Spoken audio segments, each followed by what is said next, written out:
Hello दोस्तों, मेरा नाम है राहुल और स्वागत है आप सभी का मेरे यूट्यूब चैनल में, जहां पर हम विज्ञान को पढ़ते और समझते हैं।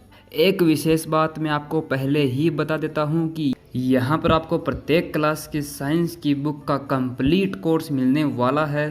तो अगर चैनल पर नए हो तो चैनल को सब्सक्राइब करके पास वाले बेल आइकन को ज़रूर दबा लेना। तो आइए शुरू करते हैं। हेलो स्टूडेंट्स, स्वागत है आप सभी का अपने यूट्यूब चैनल में। स्टूडेंट्स, आज हम पढ़ने वाले हैं आरबीएससी क्लास 10 साइंस में चैप्टर नंबर 1, जिसका नाम है भोजन एवं मानव स्वास्थ्य। तो दोस्तों, इस चैप्टर में हम भोजन के बारे में और मानव स्वास्थ्य के बारे में पढ़ने वाले हैं। लेकिन दोस्तों, सबसे पहले मैं आपसे एक सवाल पूछता हूँ कि भोजन, यहाँ पे नाम आया है भोजन। अपनी तो आदत ही रही है कि कोई भी शब्द मिल जाए उसके बारे में पूरा का पूरा उसका पोस्टमार्टम करना अपनी आदत है।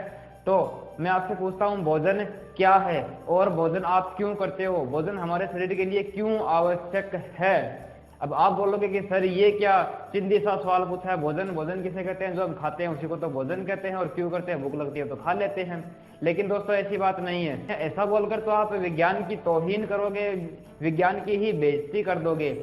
तो कोई भी टॉपिक है अपना, कोई भी टॉपिक है, उसकी परिभाषा अपने को आनी चाहिए। विज्ञान की भी अपनी एक लैंग्वेज होती है, उसी के हिसाब से किसी भी चीज को डिफाइन करना होता है। तो चलो कोई बात नहीं, मैं आपको बता देता हूँ कि भोजन किसे कहते हैं। सटीक परिभाषा इसकी बता देता हूँ। तो भोजन किसे कहते हैं दोस्तों? ऐसा बोलेंगे, कोई पूछ ले कि भोजन किसे कहते हैं, कि हमारे शरीर के द्वारा दैनिक जीवन में ग्रहण की जाने वाली खाद्य सामग्री को ही क्या कहते हैं? भोजन कहते हैं। ये चीज आप नोट कर लोगे। अच्छा, मैं लिख भी दूंगा बोर्ड के ऊपर, आप स्क्रीनशॉट ले लेना उसका। और भोजन हम क्यों करते हैं भाई? हम भोजन क्यों करते हैं? देखो, क्यों आवश्यक होता है भोजन हमारे शरीर के लिए? क्यों आवश्यक है? बहुत ही इंटरेस्टिंग सवाल है। भोजन देखो हमारे शरीर के लिए, देखो आप काम करते हो, थक जाते हो, फिर भोजन करते हो। क्यों? क्योंकि जब भोजन करते हो तो फिर से आपको कोई भी काम करने की ऊर्जा प्राप्त होती है। तो सबसे पहली बात, हम भोजन क्यों करते हैं, क्यों आवश्यक होता है? क्योंकि भोजन से अपने को ऊर्जा प्राप्त होती है और भोजन से हमें रोगों से लड़ने की क्षमता भी प्राप्त होती है। तीसरी बात ये कि भोजन से हमारे जो मस्तिष्क है, हमारा मस्तिष्क का दिमाग है, उसकी स्मरण क्षमता है, सोचने समझने की शक्ति है, वो बढ़ती है, इंप्रूव होती है, बनी रहती है। और एक बात और क्या होता है, भोजन से क्या फायदा होता है, क्यों करते हैं, क्यों जरूरी होता है? क्योंकि भोजन से हमारे शरीर का नियमित वृद्धि और विकास होता है, इसलिए भी भोजन हमारे शरीर के लिए आवश्यक है। तो चलो इस बात को हम लिख लेते हैं कि भोजन किसे कहते हैं और भोजन हमारे शरीर के लिए क्यों आवश्यक है। दोनों बातों को हम लिख लेते हैं। चलो आइए। तो दोस्तों, ये हमने लिख ली भोजन की परिभाषा। भोजन किसे कहते हैं? हमारे शरीर के द्वारा दैनिक जीवन में ग्रहण की जाने वाली खाद्य सामग्री को क्या कहते हैं? भोजन कहते हैं। और भोजन हमारे शरीर के लिए क्यों आवश्यक होता है? क्योंकि भोजन से दैनिक कार्यों के लिए ऊर्जा प्राप्त होती है। दूसरी बात, शरीर की वृद्धि और विकास होता है, भोजन करेंगे तभी, इसलिए जरूरी होता है। तीसरी बात कि शरीर को रोगों से लड़ने की क्षमता प्राप्त होती है, इसलिए भी हम भोजन करते हैं, इसलिए भी भोजन आवश्यक होता है। चौथी बात यह हो गई कि मानसिक स्वास्थ्य को बनाए रखता है, मतलब सोचने समझने की शक्ति बनी रहती है जब हम भोजन करते हैं। अगर हम भोजन नहीं करेंगे तो धीरे धीरे हमारी स्मरण शक्ति है वो क्षीण होती चली जाएगी, घटती चली जाएगी। इसलिए ये चार कारण हमने मुख्य देख लिए भोजन हमारे शरीर के लिए क्यों जरूरी होता है। तो मेरे प्यारे विद्यार्थियों, आपको पता ही होगा कि जब हम भोजन नहीं करते तो हम बीमार पड़ जाते हैं, हमारा शरीर सुस्त पड़ जाता है, कार्य करने की क्षमता हमारे अंदर नहीं रह पाती है।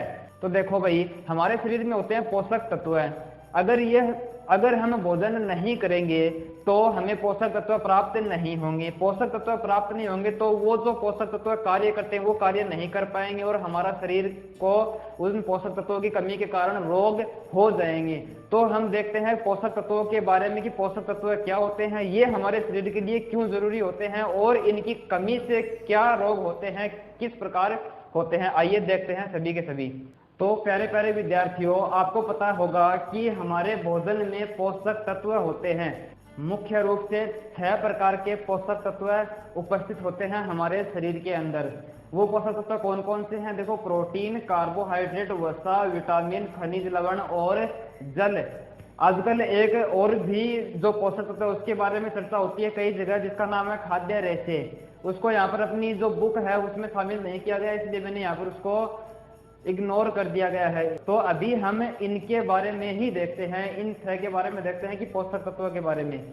तो स्टूडेंट्स, जो पोषक तत्व होते हैं इनके सबके अलग अलग कार्य होते हैं। जो प्रोटीन होता है उसका अलग कार्य, मतलब सबके अलग अलग कार्य होते हैं। और हमारे शरीर के अंदर इनमें से किसी भी पोषक तत्व की कमी या फिर बहुत ज्यादा अधिकता हो जाए तो हमारे शरीर के अंदर रोग विकार पैदा हो जाते हैं। तो देखते हैं सबके बारे में। तो इन सभी पोषक तत्वों की जो निश्चित मात्रा है वो हमारे शरीर में होना जरूरी होता है, हमारे भोजन में जरूरी होती है। तो यहीं से एक परिभाषा निकल के आती है जिसको हम बोलते हैं संतुलित भोजन। तो संतुलित भोजन किसको बोलेंगे, आइए देखते हैं। सबसे पहले हम देख लेते हैं संतुलित भोजन की परिभाषा। संतुलित भोजन दोस्तों, तो स्टूडेंट्स, मैंने अभी आपको बताया कि इन सभी पोषक तत्वों की निश्चित मात्रा होनी हमारे भोजन में बहुत ही जरूरी होती है। तो यहीं से मैं बोल रहा हूँ कि संतुलित भोजन की परिभाषा निकल के आती है। तो संतुलित भोजन आप किसको बोलेंगे कि ऐसा भोजन जिसमें सभी पोषक तत्वों की निश्चित मात्रा, या फिर ऐसे बोलें कि ऐसा भोजन जिसमें सभी पोषक तत्व एक निश्चित अनुपात में या फिर निश्चित मात्रा में उपस्थित हो, उसको हम बोलेंगे संतुलित भोजन। ठीक है दोस्तों, ये परिभाषा आपको याद हो जानी चाहिए। मैं अभी लिख देता हूँ, आप स्क्रीनशॉट ले लेना इन सब का और उनको कॉपी में नोट कर लेना ताकि आपको रिवीजन करने में कोई भी प्रॉब्लम नहीं हो। देखो दोस्तों, एक बात मैं आपको पहले बता देता हूँ कि यहाँ पर हम प्रत्येक चीज को विस्तार से पढ़ेंगे, आराम से पढ़ेंगे, कोई जल्दीबाजी नहीं करने वाले हैं। हर एक चीज को गहराई से पढ़ेंगे। जब हमारा सिलेबस कंप्लीट हो जाएगा तब हम इसका एक क्रैश कोर्स लेके आएंगे जिसके अंदर हम एग्जाम की दृष्टि से मेन टॉपिक है उनके बारे में एक बार वापस देख लेंगे। तो आप ये ना सोचे कि बहुत लंबा टॉपिक हो रहा है, ज्यादा समय लग रहा है, ये ना सोचे। अपने को इतनी जल्दीबाजी नहीं है, आराम से पढ़ेंगे, समझ कर पढ़ेंगे। ठीक है, तो थोड़ा बहुत टाइम लग जाए तो टेंशन मत लो, आराम से पढ़ो। तो आइए सबसे पहले देख लेते हैं संतुलित भोजन की परिभाषा। संतुलित भोजन किसे कहेंगे, चलो लिख देता हूं। तो दोस्तों, ये होगी परिभाषा संतुलित भोजन की। संतुलित भोजन किसको बोलेंगे कि ऐसा भोजन जिसमें क्या हो, सभी पोषक तत्व निश्चित अनुपात में उपस्थित हो, उसको हम संतुलित भोजन कहते हैं। देखो दोस्तों, यहीं से एक और परिभाषा निकल कर आ रही है जिसको हम बोलते हैं कुपोषण। देखो, पोषण और कुपोषण, पोषण किसे कहते हैं, पोषण के बारे में देख लेते हैं। अब आप बोलोगे सर पोषण नाम है उसके बारे में बताया नहीं, चलो बता देता हूँ। पोषण क्या होता है, आवश्यक पोषक तत्वों को भोजन के रूप में शरीर के अंदर ग्रहण करना ही पोषण कहलाता है। नॉर्मल सी परिभाषा है, पोषण हो गया। अब भोजन के रूप में आवश्यक पोषक तत्व ग्रहण करते हैं उसको पोषण कहते हैं। लेकिन इन पोषक तत्वों को अगर भोजन के रूप में अगर हम ग्रहण नहीं करते और किसी भी पोषक तत्व की कमी हो जाती है तो हम उसको बोल देते हैं कुपोषण। तो चलो कुपोषण की परिभाषा भी हम यहाँ पर देख लेते हैं। तो दोस्तों, ये हो गई कुपोषण की परिभाषा। क्या बोलेंगे कुपोषण है कि हमारे भोजन में लंबे समय तक किसी भी पोषक तत्व की कमी हो जाती है, लंबे समय तक, तो इसे कुपोषण कहते हैं। लंबे समय तक अगर कोई पोषक तत्व नहीं मिलेगा तो क्या होगा, उसके द्वारा होने वाले जो कार्य हमारे शरीर के अंदर वो नहीं होंगे और जो हमारा शरीर है उसके अंदर विकार पैदा हो जाएंगे, रोग पैदा हो जाएंगे, उसी को बोलते हैं कुपोषण। तो चलिए दोस्तों आगे देखते हैं। अब आप लोग सोच रहे हो कि इस कुपोषण का प्रभाव क्या पड़ता है। देखो कि यहाँ पर जो भी पोषक तत्व है इनके सबके अलग अलग कार्य होते हैं। जिस भी पोषक तत्व की कमी होगी उसके जो कार्य हैं उसके द्वारा किए जाने वाले कार्य हमारे शरीर में नहीं हो पाएंगे और विकार पैदा होंगे। दोस्तों, प्रत्येक पोषक तत्व के अलग अलग कार्य होते हैं। जिस भी पोषक तत्व की कमी होगी तो उस पोषक तत्व के द्वारा होने वाले कार्य बंद हो जाएंगे। तो अलग अलग पोषक तत्वों से विकार पैदा होते हैं। तो हम देखते हैं कि ये अलग अलग पोषक तत्वों से होने वाले प्रभाव देखेंगे। तो सबसे पहले हम देखने वाले हैं विटामिन कुपोषण के बारे में। विटामिन कुपोषण के बारे में देखेंगे, प्रोटीन कुपोषण के बारे में भी हम देखेंगे और खनिज कुपोषण के बारे में हम देखने वाले हैं। हमारे जो बुक है उसके अंदर दिए हुए हैं। तो आइए सबसे पहले देखते हैं विटामिन कुपोषण। तो दोस्तों देख लेते हैं विटामिन कुपोषण के बारे में। देखो विटामिन हमारे बुक में ये जो विटामिन दिए हुए हैं इनकी कमी से कौन सा रोग होता है और उनके लक्षण क्या होते हैं देख लेते हैं बस जल्दी से। देखो सबसे पहले बात आती है विटामिन ए के बारे में। विटामिन ए की कमी से कौन सा रोग होता है? रतौंधी रोग होता है। रतौंधी रोग में क्या होता है? जो लाइट तेज लाइट होती है या फिर अंधेरे के अंदर मनुष्य को दिखाई नहीं देता है। अब रतौंधी रोग, चलो मैं आपको पिक्चर दिखा देता हूँ। तो ये रतौंधी रोग है। इसमें क्या होता है? रात में और तेज प्रकाश में दिखाई नहीं देता है। अच्छा, अब विटामिन में देखो 3 प्रकार के विटामिन की हम बात करने वाले हैं। विटामिन B12, B2 और B3 के बारे में। जो B12 होता है उसका नाम होता है थायमीन। थायमीन को क्या बोलते हैं? विटामिन B12 भी बोलते हैं। तो B12 की कमी से कौन सा रोग होता है? बेरी रोग होता है। इसमें क्या होता है? जो हृदय की गति होती है वो कम पड़ जाती है और जो पेशियां होती है, अपने जो मांसपेशियां होती हैं और जो तंत्रिका तंत्र होता है वो हमारा कमजोर पड़ जाता है। चलो अब बात करते हैं बिट्टू के बारे में। बिट्टू मतलब राइबोफ्लेविन। राइबोफ्लेविन से देखो रोग कौन सा होता है? इसी में इसका रोग का नाम छुपा हुआ है जिसका नाम क्या है? राइबोफ्लेविनोसिस। जिसका जो लक्षण होता है वो क्या होते हैं कि जो हमारा मुख होता है, जो होठ होते हैं वो फटने लगते हैं, याददाश्त अपनी कमजोर होने लगती है। अगर आपके पास भी ऐसा होता है, याददाश्त आपकी कमजोर है और मुख और होठ पर पकड़ियां जलती हैं, मतलब फटने लगते हैं, तो आपने विटामिन B2 की कमी है। ध्यान रखना, आप विटामिन B की पुष्टियां करो अपने शरीर में अगर कमी है तो। अब बात करते हैं अगली नियासिन को क्या बोलते हैं? B3 का ही वैज्ञानिक नाम है नियासिन के बारे में देखते हैं। नियासिन इसकी B3 की कमी से कौन सा रोग होता है? पेलेग्रा रोग होता है। पेलेग्रा रोग का लक्षण क्या है? जो अपनी जीभ होती है और जो अपनी त्वचा होती है ये शुष्क पड़ जाती है, पपड़ियां सी जमने लगती है इसके अंदर। अब बात करते हैं अगला नाम है विटामिन सी के बारे में जिसका नाम क्या है? एस्कोर्बिक अम्ल को विटामिन सी भी बोलते हैं। इसकी कमी से कौन सा रोग होता है? स्कर्वी रोग होता है। स्कर्वी रोग में क्या होता है? ऐसे जो मसूड़े होते हैं उनसे खून आने लगता है और जो अपनी त्वचा होती है उसके ऊपर तख्ते जमने लगते हैं, तख्ते बनने लगते हैं। अगर आपके अंदर भी विटामिन सी की कमी है, मतलब ये जो लक्षण आपने दिखाई दे रहे हैं, छोटे से आपके खून आता है, तो आपको शरीर रोग विटामिन सी भरपूर मात्रा में लो आओ। अब बात करते हैं विटामिन डी के बारे में जिसका नाम क्या है? कैल्सीफेरॉल। विटामिन डी की कमी से कौन सा रोग होता है? रिकेट्स रोग होता है। रिकेट्स में क्या होता है? जो अपने पैरों की जो हड्डियां होती है ना वो मुड़ जाती है, घुटने एकदम से पास आ जाते हैं, घुटने तक आने लगते हैं, चलते हैं है ना, तो घुटने मुड़ जाते हैं। तो ये हो गए विटामिन की कमी से होने वाले रोग, मतलब विटामिन कुपोषण के बारे में हमने देखा। अब हम देखते हैं प्रोटीन कुपोषण के बारे में। दोस्तों, प्रोटीन कुपोषण पढ़ाने से पहले मैं आपसे सवाल पूछता हूँ, आपको उसका जवाब कमेंट के अंदर देना है। आप मेरे को बताओ कि सबसे ज्यादा प्रोटीन किसके अंदर मिलता है? आप मेरे को बताओ कि आपका देखा हुआ भी है या फिर पढ़ा हुआ होगा कहीं ना कहीं, तो आप मेरे को बताओ कि सबसे ज्यादा प्रोटीन अपने को कहाँ से प्राप्त होता है, कमेंट के अंदर बताना। तो चलिए बात कर लेते हैं प्रोटीन कुपोषण के बारे में। दोस्तों, कई बार क्या होता है कि कुछ लोग गरीबी के कारण समय पर और पर्याप्त मात्रा में भोजन नहीं कर पाते, जिसकी वजह से क्या होता है उनके शरीर में प्रोटीन की कमी हो जाती है। प्रोटीन की कमी होगी तो हम उसको बोलेंगे प्रोटीन कुपोषण। अभी जो प्रोटीन कुपोषण है ये भी अपने पास 2 प्रकार का होता है, मतलब प्रोटीन की कमी से 2 प्रकार के रोग हो सकते हैं। चलो उनके बारे में देखते हैं। तो प्रोटीन की कमी से 2 प्रकार के रोग हो सकते हैं, वो है पहला क्वाशियोर। किसकी कमी से होता है? प्रोटीन की कमी से होता है। इसके लक्षण क्या है? किस प्रकार के लक्षण होंगे? सामान्यतः देखो दोस्तों, जो प्रोटीन की कमी से जो प्रोटीन कुपोषण होता है वो छोटे बच्चों में पाया जाता है।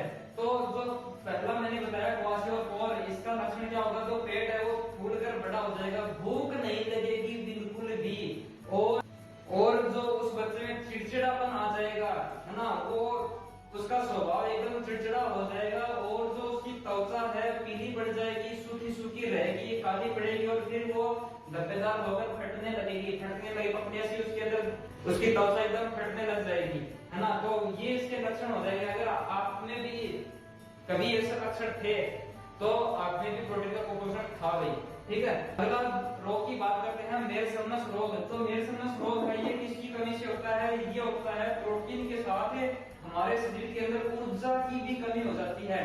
तो प्रोटीन के साथ ऊर्जा की कमी होती है तो हमें तो हमें मेरसमस रोग हो जाता है।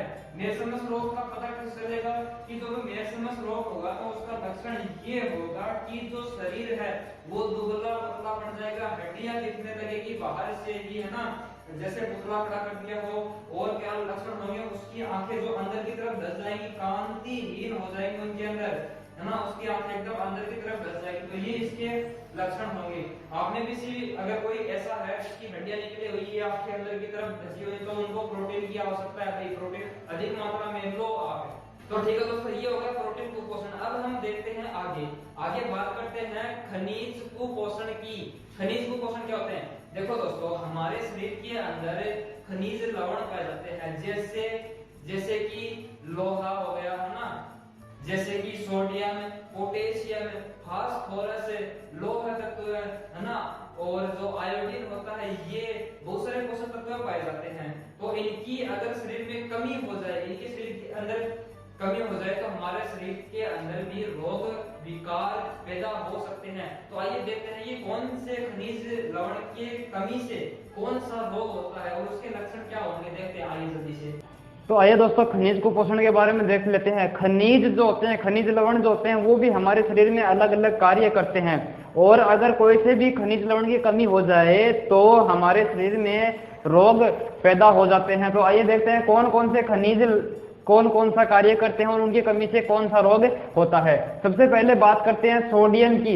जो सोडियम होता है वो अपने को मिलता कहाँ से है? जो सोडियम होता है वो अपने को साधारण अपना नमक होता है उससे मिलता है।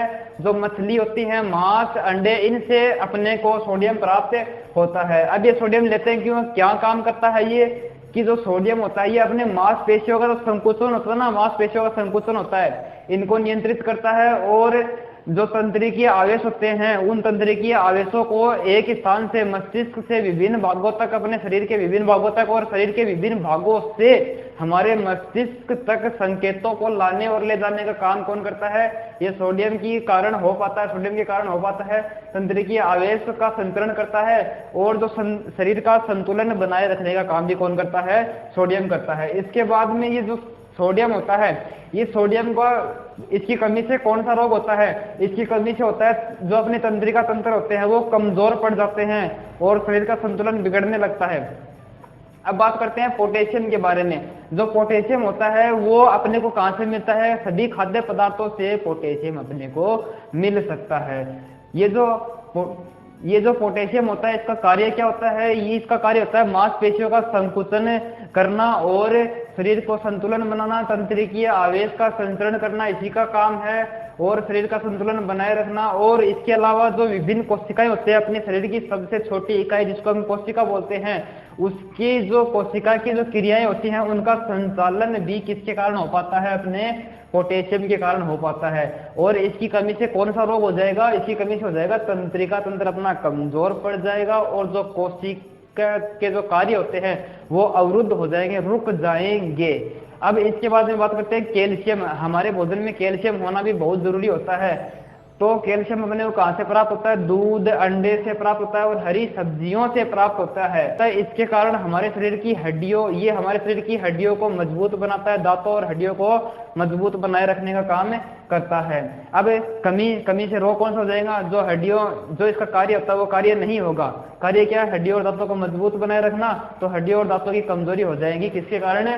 जो कैल्शियम होता है इसके कारण। अब बात करते हैं फास्फोरस की। जो फास्फोरस होता है वो कहाँ से मिलता है अपने को? दूध, हरी सब्जियों से, सूखे मेवे से मिलता है, बाजरे से मिलता है ना, इन सब से मिलता है। तो जो सूखे मेवे होते हैं, ये सूखे मेवे आपको पता होंगे, जो फल होते हैं, उन फलों को, कुछ फलों को हम सुखा लेते हैं और उसके बाद में उसको खाते हैं, तो उनको हम सूखे मेवे बोलते हैं। जैसे कि बादाम हो गया, काजू, किशमिश, ये सभी क्या है? सूखे मेवे होते हैं।